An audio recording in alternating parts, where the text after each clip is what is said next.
আজকে একটা নতুন ভিডিও নিয়ে এলাম বাংলাদেশ আর মিয়ানমারের যুদ্ধ নিয়ে।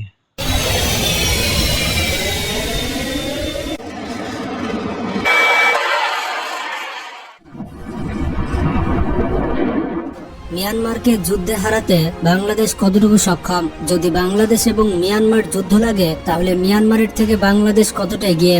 প্রথমে বলে দিতে চাই, গ্লোবাল ফায়ার পাওয়ারের র্যাঙ্কিং অনুযায়ী বাংলাদেশ পৃথিবীর 35তম শক্তিশালী দেশ আর মিয়ানমার হচ্ছে পৃথিবীর 37তম শক্তিশালী দেশ। মিয়ানমারের থেকে বাংলাদেশ 2 ধাপ এগিয়ে আছে। বন্ধুরা, মিয়ানমারের কথা চিন্তা করেই বাংলাদেশ ইতিমধ্যেই মিয়ানমার সীমান্ত এলাকাগুলোতে সামরিক স্থাপনা উন্নয়ন, নতুন সেনানিবাস তৈরি, বিমান ঘাঁটি, নৌঘাঁটি, সাবমেরিন বেস তৈরি ইত্যাদি সম্পন্ন করেছে।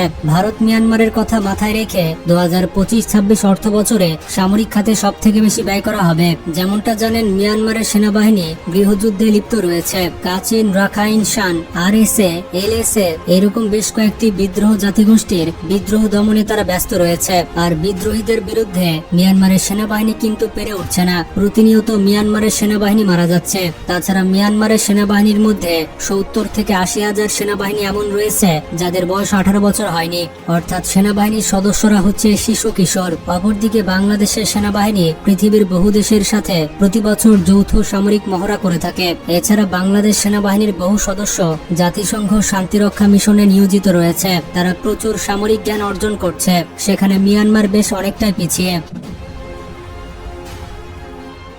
মিয়ানমার নৌবাহিনীর কাছে বর্তমানে 6টির মতো ফ্রিগেট রয়েছে, কিন্তু এগুলোর একটিও সি ফ্রিগেট নয়, অর্থাৎ সি লেভেল 4-এর বেশি সহ্য করতে পারে না। তাদের ফ্রিগেটগুলো হচ্ছে কোস্টাল ফ্রিগেট। এগুলো গভীর সমুদ্রের জন্য উপযুক্ত নয়, তাই যুদ্ধে এই ফ্রিগেটগুলো নিয়োজিত করা সম্ভব হবে না। মিয়ানমারের সব থেকে বেশি রেঞ্জের মিসাইল বলতে গেলে KS-35 এবং C-802 রয়েছে। এগুলোর রেঞ্জ হচ্ছে 130 কিলোমিটার এবং পরেরটা 120 কিলোমিটার, কিন্তু এগুলো হচ্ছে সব কাগজে কলমের হিসাব। বাস্তবে এগুলোর কোনোটিতেই ট্যাকটিক্যাল ডাটা লিংক বা TDL না থাকার কারণে মিসাইলগুলোকে ফুল রেঞ্জে ব্যবহার করা যায় না। তাই মিসাইলগুলোর অ্যাকচুয়াল রেঞ্জ হচ্ছে 40 কিলোমিটার। এর বেশি দূর মিসাইলগুলো যেতে পারবে না।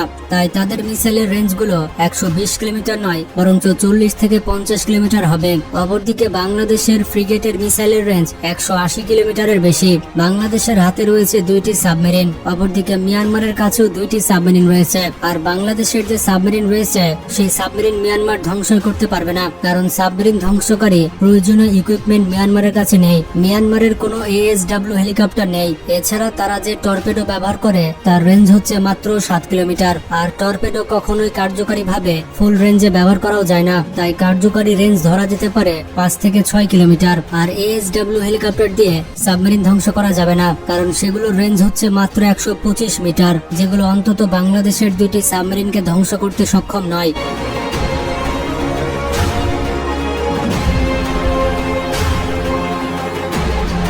তবে একটি বিষয়ের দিকে মিয়ানমার কিছুটা এগিয়ে আছে, সেটি হচ্ছে বিমান বাহিনী। মিয়ানমারের কাছে 32টি MiG-29 রয়েছে, যেখানে বাংলাদেশের কাছে রয়েছে 8টি। এই দিক থেকে মিয়ানমার এগিয়ে আছে। তবে মিয়ানমার যে MiG-29 কিনেছে সেগুলো কিন্তু সেকেন্ড হ্যান্ড মডেলের। 32টি MiG-29 এর মধ্যে সবগুলো কিন্তু অ্যাক্টিভ নেই। রিপোর্ট বলছে মিয়ানমারের 12 থেকে 13টি MiG-29 অ্যাক্টিভ রয়েছে, মানে সার্ভিসে রয়েছে। আর মিয়ানমার কিন্তু কিছুদিন আগে 18টি ইঞ্জিন অর্ডার করেছিল। এই নতুন 18টি ইঞ্জিন হচ্ছে MiG-29 বিমানের জন্য।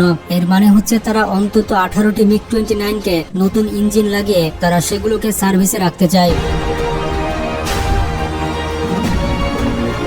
মিয়ানমার এখনো টাইপ 62, টাইপ 72 এই ধরনের পুরনো ট্যাঙ্ক তারা ব্যবহার করছে। তাই মিয়ানমারের ট্যাঙ্ক সংখ্যা অনেক বেশি গণনা করা হলেও তাদের ট্যাঙ্ক বহরের ক্ষমতা অত বেশি নয়, কারণ এই ধরনের ট্যাঙ্ক বাংলাদেশ অনেক আগেই সার্ভিস থেকে বাদ দিয়ে দিয়েছে। বাংলাদেশ টাইপ 59 দুর্জয় ট্যাঙ্ক ব্যবহার করে থাকে, যার ক্ষমতা T-72 এর থেকে অনেক বেশি। মিয়ানমারকে নিয়ে বাংলাদেশ সব থেকে বেশি যে ভয় করে সেটি হচ্ছে তাদের 700 কিলোমিটার রেঞ্জের ব্যালিস্টিক মিসাইল। আমাদের কিন্তু পুরো ব্যাপারটা জানানো হয় না। পৃথিবীতে কিন্তু সবকিছু নশ্বর। একটি মিসাইল তৈরি করার পর সেটি সর্বোচ্চ 10 থেকে 15 বছরের মধ্যে ব্যবহার করা যায়, আর নয়তো সেই মিসাইল থেকে খুব বেশি ভালো পারফরমেন্স আশা করা যায় না। মিয়ানমারের যে ব্যালিস্টিক মিসাইল রয়েছে তা 1980-র দশকের, যার লাইফ টাইম এই শতাব্দীর আগেই শেষ। তাই মিয়ানমার যদি এই মিসাইলগুলো ব্যবহার করে তাহলে ভারতের মতো অবস্থা হবে, নিজের মিসাইল নিজের দেশে পড়বে। এছাড়াও অভ্যন্তরীণ বিদ্রোহ, সৈনিকদের অপর্যাপ্ত ট্রেনিং ইত্যাদি বহু বিষয়ে মিয়ানমার কিন্তু পিছিয়ে আছে। এছাড়া অতীতে মিয়ানমার কিন্তু বাংলাদেশের সাথে যুদ্ধে লিপ্ত হয়েছিল। সেই যুদ্ধের নাম হচ্ছে নাফ যুদ্ধ। বাংলাদেশের সামরিক বাহিনী কিন্তু কাউকে ভয় পায় না, তারা শুধুমাত্র আল্লাহকে ভয় পায়। বাংলাদেশের সামরিক বাহিনীর মধ্যে যে সাহস রয়েছে সেটি মিয়ানমারের সেনাবাহিনীর থেকে অনেক বেশি। বাংলাদেশের একজন সেনাবাহিনী মিয়ানমারের 10 জন সেনাবাহিনীর সমান। আপনারা সেই যুদ্ধের ইতিহাস শুনলে বুঝতে পারবেন বাংলাদেশ সামরিক বাহিনী কতটা শক্তিশালী। সেনাবাহিনী আসার আগে বিজিবির সাথে হেরে গিয়েছিল মিয়ানমার বাহিনী। তো চলুন বাংলাদেশ সেনাবাহিনীর সেই গৌরবোজ্জ্বল ইতিহাস সম্পর্কে জেনে আসি। বাংলাদেশ সেনাবাহিনীর সব থেকে গৌরবোজ্জ্বল ইতিহাস হচ্ছে অপারেশন নাফ। এই দুঃসাহসিক অভিযানে বাংলাদেশ সেনাবাহিনীর দুর্ধর্ষ চৌকুশ কমান্ডাররা মিয়ানমারের প্রায় 10 মাইল ভিতরে ঢুকে মিয়ানমার সেনাবাহিনীর অস্ত্রের গুদাম ধ্বংস করেছিল। প্রতিবেশী কোনো দেশের অভ্যন্তরণে ঢুকে এইরকম দুর্ধর্ষ হামলার ঘটনা এটাই ছিল বাংলাদেশ সেনাবাহিনীর জন্য প্রথম। সময়টা ছিল 1991 সালের 21শে ডিসেম্বর। বেগম খালেদা জিয়া তখন বাংলাদেশের প্রধানমন্ত্রী। মিয়ানমার সেনাবাহিনী বাংলাদেশের বিডিআর ক্যাম্পে অতর্কিত হামলা করলে বাংলাদেশের বিডিআর এর একজন সদস্য নিহত হয়, আর তাৎক্ষণিক বিডিআর পাল্টা হামলা করেছিল। বিডিআর এর পাল্টা হামলায় 12 জন মিয়ানমারের সেনা নিহত হয়। মিয়ানমারের সেনারা কাপুরুষের মতো নিহত সৈন্যদের লাশ ফেলে রেখে চলে যায়। এই ঘটনার পর নড়ে চড়ে বসে বাংলাদেশ সরকার। বাংলাদেশের তৎকালীন প্রধানমন্ত্রী বেগম খালেদা জিয়া মিয়ানমারকে কঠিনভাবে শায়েস্ত করার হুমকি দেয়। এই ঘটনার পর বেগম খালেদা জিয়া মিয়ানমার সীমান্তে সেনা মোতায়েনের নির্দেশ দেয়। তার নির্দেশনা মোতাবেক বাংলাদেশ সেনাবাহিনী মিয়ানমার সীমান্তে প্রায় 82,000 সেনা সমাবেশ ও ভারী অস্ত্র মোতায়েন করে, যেটি ছিল বাংলাদেশের ইতিহাসে প্রথম কোনো দেশের সীমান্তে এত বেশি সংখ্যায় সেনা মোতায়েনের ঘটনা। এর পাল্টা পদক্ষেপ হিসেবে মিয়ানমারও প্রায় 1 লাখ সেনা মোতায়েন করে। এই ঘটনার পরপরই বাংলাদেশ সামরিক বাহিনীর কর্মকর্তারা মিয়ানমারে হামলা চালানোর ছক কষতে থাকেন। শুরুতে বাংলাদেশ সেনাবাহিনীর একটি চৌকস অভিযানিক দল মিয়ানমারের 25 কিলোমিটার ভেতরে ঢুকে পড়ে। এরপর বাংলাদেশ সেনাবাহিনী মিয়ানমার সেনাবাহিনী নিয়ন্ত্রণাধীন অস্ত্রের গুদাম ধ্বংস করে। মিয়ানমারের ভেতরে অভিযান চালানোর পর বাংলাদেশ সেনাবাহিনীর অভিযানিক দলটি কোন রকম ক্ষয়ক্ষতি ছাড়াই বাংলাদেশের ভেতরে ফেরত আসে। এই ঘটনা প্রকাশিত হওয়ার পর দুই দেশের মধ্যে উত্তেজনা আরো বাড়তে থাকে। ঠিক একই সময়ে মিয়ানমারের কাচিন বিদ্রোহীদের সাথে মিয়ানমার সেনাবাহিনীর ভয়ানক যুদ্ধ বেঁধে যায়। কাচিন ইন্ডিপেন্ডেন্ট আর্মি মিয়ানমারের সবচেয়ে শক্তিশালী বিদ্রোহী গোষ্ঠী, যার ফলে মিয়ানমার বাংলাদেশ সীমান্ত থেকে সৈন্য সরিয়ে কাচিন বিদ্রোহীদের দমাতে ব্যাপক চাপ অনুভব করতে থাকে। মিয়ানমারের জেনারেলদের আশঙ্কা ছিল তারা যদি বাংলাদেশ সীমান্ত থেকে সরিয়ে নেয় তাহলে পুরো আরাকান রাজ্য বাংলাদেশ সেনাবাহিনী দখল করে নিতে পারে। এর জন্য তারা বাংলাদেশের রাষ্ট্রদূত মারফত সীমান্ত থেকে সেনাবাহিনী সরাতে অনুরোধ করে, কিন্তু বাংলাদেশ তাদের কথায় কোনো পাত্তাই দেয়নি। একদিকে নিজের দেশে কাচিন বিদ্রোহীদের দ্বারা ভয়ানকভাবে হামলা, অন্যদিকে বাংলাদেশ সীমান্ত থেকে সেনা না সরাতে পারা, উভয় সংকটে পড়ে মিয়ানমার দেশটি। শেষে বাধ্য হয়ে চীন সফরে যান মিয়ানমারের প্রেসিডেন্ট। মিয়ানমারের প্রেসিডেন্ট চায়নার প্রধানমন্ত্রীকে অনুরোধ করে যে বাংলাদেশ যেন তাদের বিশাল বাহিনী এবং ভারী অস্ত্রশস্ত্র সীমান্ত থেকে সরিয়ে নেয়, আর নয়তো মিয়ানমার সেনা সরালে বাংলাদেশ আরাকান দখল করে নিতে পারে বলে তাদের আশঙ্কা ছিল।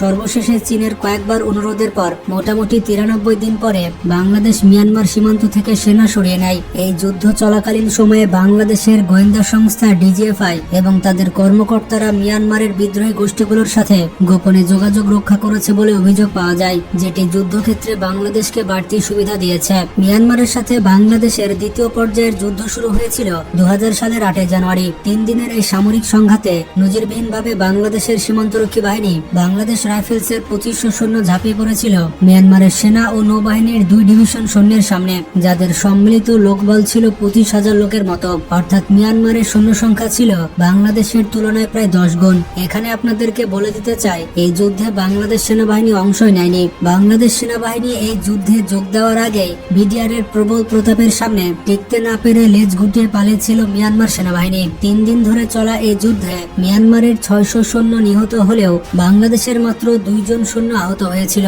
আজ থেকে প্রায় 25 বছর আগে নাফ নদীর তীরে সংগঠিত এই যুদ্ধের একটি লম্বা পটভূমি রয়েছে। 1966 সালে সীমান্ত নিষ্পত্তির সময় তৎকালীন পাকিস্তান সরকার ও বার্মা সরকার একটি চুক্তিতে উপনীত হয়। এই চুক্তির সিদ্ধান্ত অনুযায়ী নাফ নদীর খাদের মাঝের অংশকে দুই দেশের সীমান্ত হিসেবে ঠিক করা হয়। মিয়ানমার অংশে নাফ নদীর 12টি প্রশাখা রয়েছে। চুক্তি অনুযায়ী বার্মা সরকার সেই প্রশাখাগুলোতে এমন কোনো পদক্ষেপ নিতে পারত না যা নাফ নদীর গতিপথে বড়সড় পরিবর্তন আনতে পারে, কারণ সবকিছুর উপরে নাফ নদীর খাদের মধ্যভাগকে আন্তর্জাতিক সীমারেখা হিসেবে সাব্যস্ত করা হয়েছিল। কিন্তু মিয়ানমার সরকার এই চুক্তিকে অগ্রাহ্য করে 2000 সাল পর্যন্ত 12টির ভেতরে 11টিতে বাদ দিয়ে নির্মাণ করে। এতে করে নাফ নদীর মূল প্রবাহ বাংলাদেশের দিকে সরে আসে এবং প্রায় 2500 একর ভূখণ্ড বাংলাদেশ হারিয়ে ফেলে। 2000 সালে মিয়ানমার সর্বশেষ প্রশাখাতে বাঁধ দিতে চাইলে দুই দেশের সীমান্ত রক্ষীদের মধ্যে পতাকা বৈঠকের সূত্রপাত হয়। এই বাঁধ হয়ে গেলে নাফ নদীর বাংলাদেশের অংশে প্রচুর পরিমাণে ভাঙনের সৃষ্টি হতো, যা টেকনাফ শহরের অস্তিত্ব বিলীন করে দিতে পারত।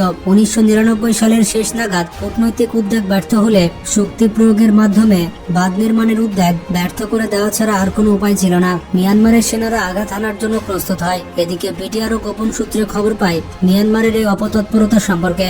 তৎকালীন বিডিআরের মহাপরিচালক ছিলেন এলএম ফজলুর রহমান। সেই যুদ্ধ শুরু হয়েছিল জানুয়ারির 8 তারিখ দুপুর 2:30টায়। জেনারেল ফজলুর রহমান সেদিন নিয়মিত পরিদর্শনের অংশ হিসেবে সেদিন দিনাজপুরে অবস্থান করেছিলেন। সেখান থেকে তিনি কোড ওয়ার্ডের মাধ্যমে অপারেশন শুরু করার আদেশ দেন। যুদ্ধটি শুরু হয়েছিল টেকনাফের ওয়াইকং ইউনিয়নের তোতারদ্বীপ সংলগ্ন একটি জায়গাতে। এখানে নাফ নদীর একটি বাফের সামনে প্রথম গুলি শুরু করে বিডিআর, অর্থাৎ এটি ছিল একটি আক্রমণাত্মক এঙ্গেজমেন্ট। দেশি বিদেশি প্রচার মাধ্যম গুরুত্বের সাথে এই যুদ্ধের খবরাখবর প্রচার করছিল। যুদ্ধ শুরু হওয়ার কিছুক্ষণের মধ্যে জয় পরাজয় স্পষ্ট হয়ে যেতে থাকে।